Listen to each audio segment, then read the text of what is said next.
சற்று முன் வெளியான தகவல். மகளிர் உரிமைத் தொகை மற்றும் பழைய ஓய்வூதியம் திட்டம் இரண்டுக்கும் என்னென்ன கனெக்ஷன்? இப்படி ஒரு சிக்கலா? அதை சொல்லி தான் பார்க்க போறோம்.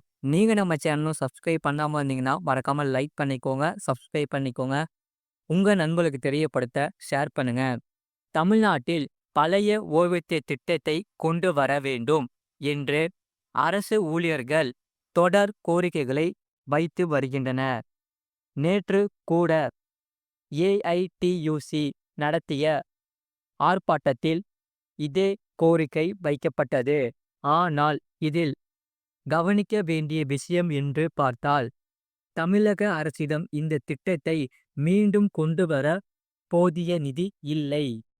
கடந்த 1/4/2003 முதல் மாநில அரசு பணியாளர்களுக்கு பங்களிப்பு ஓய்வூதிய திட்டம் அறிமுகப்படுத்தப்பட்டது.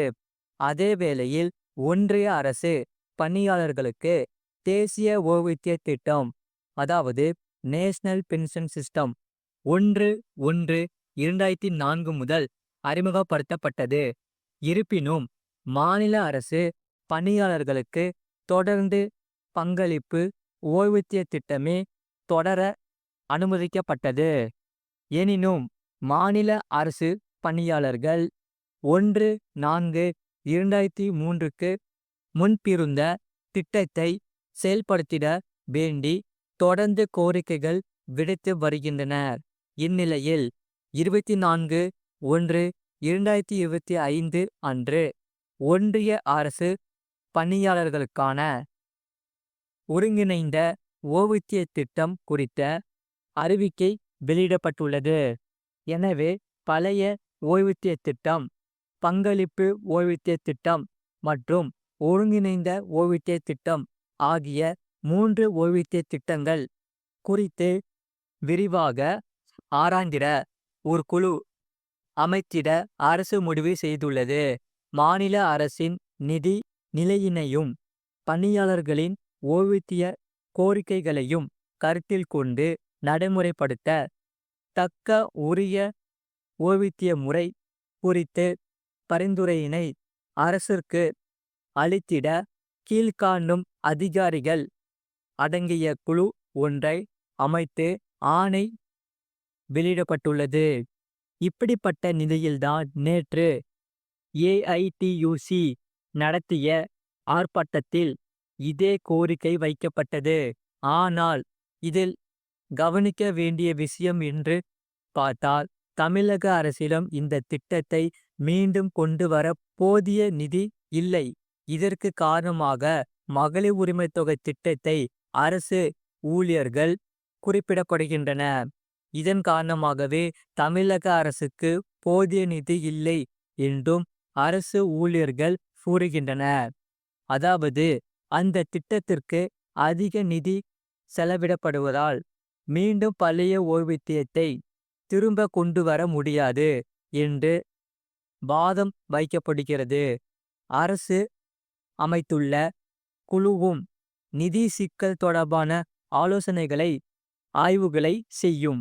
ககன்தீவ் சிங் பேடி, கூடுதல் தலைமை செயலாளர், ஊரக வளர்ச்சி மற்றும் உள்ளாட்சி துறை KR சண்முகம், முன்னமன் இயக்குனர், மெட்ராஸ் ஸ்கூல் ஆஃப் எக்கனாமிக், தனது பிரதிக்தான் இ.ஆ.பா அடங்கிய குழு தனது விரிவான அறிக்கை மற்றும் பரிந்துரையினை 9 மாதங்களுக்குள் சமர்ப்பிக்க அறிவுறுத்தப்பட்டுள்ளது. சமீபத்தில்தான் கர்நாடகாவில் பழைய ஓய்வூதியம் அமல்படுத்தப்படும் என அம்மாநில முதலமைச்சர் சித்தராமையா அதிரடியாக உத்தரவிட்டுள்ளார். அம்மாநில தேர்தல் வாக்குறுதி அடிப்படையில் முதலமைச்சர் சித்தராமையா இந்த அறிவிப்பை வெளியிட்டுள்ளார். தமிழ்நாட்டில் அரசு ஊழியர்கள் இடையே பழைய ஓய்வூதிய திட்டம் மிக முக்கிய கோரிக்கையாக இருந்து வருகிறது. ஆனால் இதை செயல்படுத்த முடியாது என்று அன்பு நிதி அமைச்சராக இருந்த PTR பழனிவேல் தியாகராஜன் சட்டப்பேரவையிலேயே தெரிவித்து இருந்தார். பழனிவேல் தியாகராஜன் சட்டசபையில் கடந்த 2022 வருடம் பேசுகையில், தனிநபர் ஒருவருக்கு பழைய ஓய்வூதிய திட்டத்தில் ஆண்டுக்கு ரூபாய் 2 லட்சம் செலவாகிறது. அதே நேரம் புதிய ஓய்வூதிய திட்டத்தில் தனிநபர் ஒருவருக்கு ரூபாய் 50,000 தான் செலவாகிறது. எனவே பழைய ஓய்வூதிய திட்டத்தை அமல்படுத்துவது சாத்தியமற்றது என்று தெரிவித்தார். அவரின் இந்த பேச்சு அரசு ஊழியர்கள் இடையே பெரிய அளவில் விவாதத்தை ஏற்படுத்தியது. இந்த நிலையில்தான் தற்போது சட்டசபை தேர்தல் நெருங்கி வருகிறது. தமிழ்நாட்டில் பழைய ஓய்வூதிய திட்டத்தை அமல்படுத்த வேண்டும் என்று பல்வேறு தொழில் சங்கங்களும் தொடர்ந்து கோரிக்கை விடுத்து வருகின்றன. இந்த நிலையில்தான் நிதி அமைச்சர் தங்கம் தென்னரசு பழைய ஓய்வூதிய திட்டத்தை கொண்டு வருவாரா என்ற கேள்வி எழுந்துள்ளது. அவர் தாக்கல் செய்ய உள்ள அடுத்த பட்ஜெட்டில் இந்த பட்ஜெட்டில் வாய்ப்பில்லை. இந்த அறிவிப்பை வெளியிடுவாரா என்ற கேள்வி எழுந்துள்ளது. அது மட்டுமில்லாமல் வீடு தேடி வரும் புது பேன் கார்டு 50 ரூபாய் மட்டும் போதும். அதை சொல்ல பார்க்க போகிறோம். நீங்கள் நம்ம சேனலும் சப்ஸ்கிரைப் பண்ணாமல் இருந்தீங்கன்னா மறக்காமல் லைக் பண்ணிக்கோங்க, சப்ஸ்கிரைப் பண்ணிக்கோங்க. வெறும் 50 ரூபாய் செலவில் வீட்டில் இருந்தபடியே புதிய பேன் கார்டை விண்ணப்பித்து வாங்கலாம். அது எப்படி? இந்தியாவில் பேன் கார்டு என்பது மிக முக்கியமான ஆவணமாக உள்ளது. இந்த பேன் கார்டு வருமான வரி துறையால் வழங்கப்படுகிறது. வருமான வரி செலுத்துவதற்கு பேன் கார்டு அவசியமாகும். அப்படிப்பட்ட சூழலில் உங்கள் பழைய பேன் கார்டை தொலைந்துவிட்டாலோ அல்லது புதிய பாதுகாப்பான மற்றும் புதுப்பிக்கப்பட்ட பேன் கார்டு தேவைப்பட்டாலோ இனி வீட்டிலிருந்தே வாங்கிக் கொள்ளலாம். வெறும் 50 ரூபாய்க்கு நவீன QR குறியீடு கொண்ட பேன் கார்டை நீங்கள் பெறலாம். மத்திய அரசு பேன் 2.0 திட்டத்தை அறிமுகப்படுத்தியுள்ளது. இது உங்கள் பழைய பேன் கார்டை மாற்றவும் புதிய QR குறியீடு கொண்ட பதிப்பை பெறவும் அனுமதிக்கிறது. இந்த புதிய பேன் கார்டு மிகவும் பாதுகாப்பானது, நவீனமானது மற்றும் தகவல் சரிபார்ப்புக்கு வசதியாகும். புதிய பேன் கார்டுக்கு விண்ணப்பிப்பதற்கான 2 போர்ட்டல்களை மத்திய அரசு தொடங்கியுள்ளது. NSDL மற்றும் UTITSL ஆகியவற்றின் மூலம் விண்ணப்பித்து வாங்கலாம். உங்கள் பழைய பேன் கார்டை எந்த நிறுவனம் வழங்கியது என்பதை பார்க்க அதன் பின்புறத்தை பார்க்க வேண்டும். பின்னர் அதன்படி அந்தந்த போர்ட்டலில் விண்ணப்பிக்க வேண்டும். NSDL மூலம் விண்ணப்பிப்பது எப்படி? NSDL வெப்சைட்டில் இருந்து புதிய பேன் கார்டுக்கு விண்ணப்பிக்க கீழ்காணும் படிவங்களை பின்பற்றலாம். www.onlineservice.nsdl.com PAAM reprint epan.html என்ற இணையதளத்திற்கு செல்ல வேண்டும்.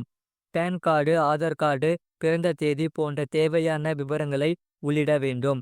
தேவையான பெட்டிகளை தேர்ந்தெடுத்து சப்மிட் விருப்பத்தை கிளிக் செய்ய வேண்டும். உங்கள் புதுப்பிக்கப்பட்ட தகவலை அடுத்த பக்கத்தில் சரிபார்க்க வேண்டும். உடனே உங்கள் மொபைல் நம்பருக்கு OTP வரும். இதில் மொபைல் அல்லது மின்னஞ்சல் வழியாக பெற நீங்கள் தேர்வு செய்யலாம். கட்டணமாக ரூபாய் 50 செலுத்திவிட்டு சப்மிட் பட்டனை கிளிக் செய்ய வேண்டும். பணம் செலுத்திய பிறகு நீங்கள் ஒப்புகை ரசீதை பெறுவீர்கள். 24 மணி நேரத்துக்குள் NSDL இணையதளத்தில் இருந்து உங்கள் பேன் கார்டு பதிவிறக்கம் செய்து கொள்ளலாம். உங்கள் பேன் கார்டு 15 முதல் 20 நாட்களுக்குள் உங்கள் முகவரிக்கு அனுப்பப்படும். UTITSL மூலம் விண்ணப்பிப்பது எப்படி? உங்கள் பேன் கார்டு UTITSL மூலம் வழங்கப்பட்டிருந்தால் இந்த படிகளை பின்பற்ற வேண்டும். முதலில் www.pan.utitsl.com reprint.html என்ற அதிகாரப்பூர்வ இணையதளத்திற்கு செல்ல வேண்டும். அடுத்து ரீபிரிண்ட் பேன் கார்டு விருப்பத்தை கிளிக் செய்ய வேண்டும். உங்கள் பேன் கார்டு, பிறந்த தேதி மற்றும் கேப்சா குறியீட்டை உள்ளிட வேண்டும்.